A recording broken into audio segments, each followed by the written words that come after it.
Subscribe करें countless store को और बेल आइकन को क्लिक करें न्यू लेटेस्ट वीडियो सबसे पहले देखने के लिए।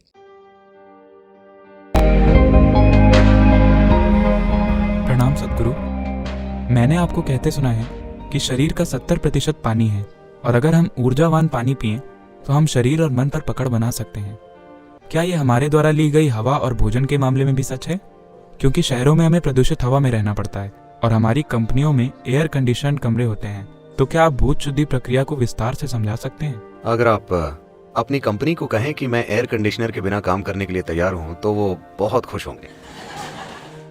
इससे उनका बहुत पैसा बचेगा, है ना? और ये आपके लिए कई तरीकों से अच्छा होगा। लेकिन ये शहर अभी वैसी स्थिति में नहीं है। यहाँ अगर आप खिड़की खोलेंगे तो हवा नहीं आएगी, धुआं आएगा, बदबू आएगी, मिट्टी आएगी। तो ये अच्छा है, आरामदायक है।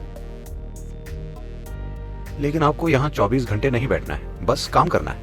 आप जब भी हो सके सैर कर सकते हैं। और वैसे भी 72% पानी है, 12% पृथ्वी है, सिर्फ 6% हवा है। वो 6% हवा पूरी सांसों में नहीं है। जो 6% हवा यहाँ है उसमें सिर्फ 1% से कम आपकी सांसों में है, बाकी बस मौजूद है। कुछ लोगों के दिमाग में जमी होती है। वरना शरीर की हर कोशिका में हवा होती है। तो हवा का मतलब सिर्फ सांसें नहीं है। 6% हवा शरीर की हर कोशिका में है, बस उसे दिमाग से थोड़ा हटा लें तो अच्छा होगा। पानी 72% है। So maximum care should be taken about the water because it's 72%. इसीलिए सबसे ज्यादा ध्यान पानी का रखना चाहिए क्योंकि ये 72% है। अगर आप परीक्षा देने जाते हैं, मान लीजिए आप भौतिकी की परीक्षा देने जाते हैं, आपको पानी, पृथ्वी वगैरह पढ़ना है, लेकिन सिर्फ पानी के विषय के लिए 72 मार्क हैं, तो आप स्वाभाविक रूप से उसे पढ़ने के लिए ज्यादा समय देंगे, है ना? पानी को पढ़ेंगे, हाँ या ना? हवा सिर्फ 6% है। आप शायद ना पढ़ें क्योंकि आप 94 पाकर खुश हैं। पानी आपको पढ़ना चाहिए क्योंकि ये 72% है। आपको पानी का जबरदस्त ध्यान रखना चाहिए क्योंकि ये 72% है और इसमें जबरदस्त याददाश्त है। अगर मैं इसे खोलूं या बिना खोले भी अगर इससे कुछ कहूं तो ये याद रखता है। इस दिशा में कई प्रयोग हो चुके हैं। तो अगर आप इस पानी को इसके स्रोत से लें और अपने घर तक पंप करें, मान लीजिए ये 50 मोड़ों से गुजरा और इसे बलपूर्वक पंप किया गया एक निश्चित ताकत लगाकर, जो स्वाभाविक रूप से होता है, और आप 12वीं मंजिल पर रहते हैं तो और जोर लगाया गया। कहा जाता है कि अगर ये 50 मोड़ों से गुजरता है तो 60% पानी जहर बन गया। जैसे ही ये नल में आता है, अगर आप उसे लेकर पी लें तो ये जहर की तरह काम करेगा आपके सिस्टम में।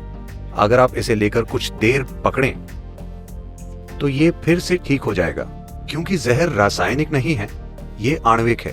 अणुओं में बदलाव होते हैं, कोई रासायनिक बदलाव नहीं होते। इसीलिए पारंपरिक रूप से आपकी दादी ने हमेशा कहा था कि हमेशा पानी को भरो और पूरी रात घर पर रखो, एक साफ बर्तन में जिस पर विभूति और कुमकुम लगा हो और एक फूल रखा हो, हाँ या ना? पारंपरिक घरों में कल सुबह ही उसे पिए। जैसे ही वो आपके घर पर आता है उसे ना पिए क्योंकि इसमें हर तरह की यादें होती हैं। बहुत ज्यादा पारंपरिक घरों में लोग हर दिन पानी के बर्तन की पूजा करते हैं, हाँ? और पानी के आते ही उसे कभी ना पिए, उसे रखें, उसे काफी समय दें ताकि वो खुद को ठीक करे, इकट्ठी की गई बकवास को छोड़ दे ताकि वो आपके पीने के लिए ठीक हो। पानी का आपको ध्यान रखना चाहिए क्योंकि ये 72% है। ये फर्स्ट क्लास है, पासिंग मार्क से ज्यादा। अगली चीज है भोजन, क्योंकि ये पृथ्वी है। 12% ये भी काफी है ना?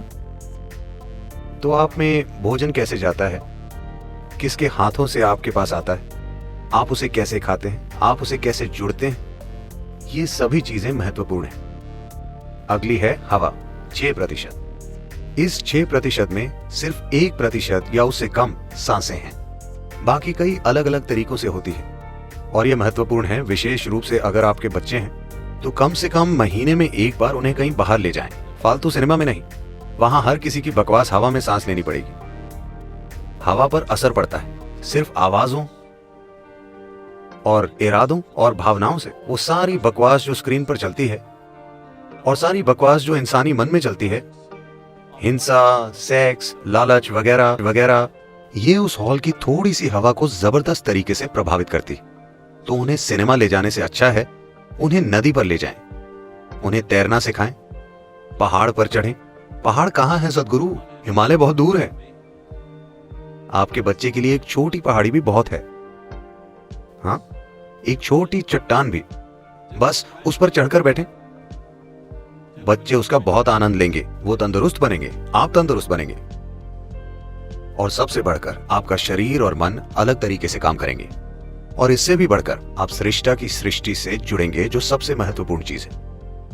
उस बकवास से नहीं जो आपने बनाई है। हाँ, वो अभी आरामदायक है, पर वो सब कुछ नहीं है। तो रेस्टोरेंट जाने के बजाय, सिनेमा जाने के बजाय, ऐसी किसी और जगह जाने के बजाय कम से कम महीने में एक बार, इसमें कुछ खर्च नहीं होता।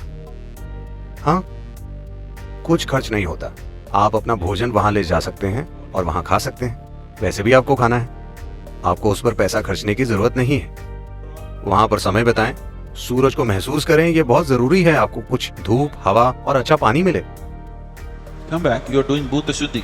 ऐसा करके आप भूत शुद्धि कर रहे हैं, एक बहुत ही प्राकृतिक तरीके से। ये परम भूत शुद्धि नहीं है, लेकिन आप कुछ भूत शुद्धि कर रहे हैं। मैं यही कह रहा था, अगर आप भोजन, पानी का ध्यान रखें। हवा हमेशा आपके नियंत्रण में नहीं होती, क्योंकि आप शहर में रहते हैं। पानी और भोजन का आप ध्यान रख सकते हैं, और आपके अंदर किस तरह की अग्नि जलती है उसका भी आप ध्यान रख सकते हैं। धूप शुद्ध नहीं हुई है ना? रोज कुछ देर धूप में रहें प्लीज। हर दिन शरीर पर कुछ धूप पड़ने दें, क्योंकि धूप आज भी शुद्ध है ना? सौभाग्य से उसे कोई भी दूषित नहीं कर सकता। और आपके अंदर किस तरह की अग्नि जलती है? क्या ये लालच की अग्नि है, नफरत की अग्नि है, नाराजगी की अग्नि है, क्रोध की अग्नि है, प्रेम की अग्नि है, करुणा की अग्नि है? आपके भीतर कैसी अग्नि जलती है? आप उसका ध्यान रखिए, फिर आप अपनी भौतिक और मानसिक खुशहाली की चिंता मत कीजिए, उसका ध्यान रखा जाएगा।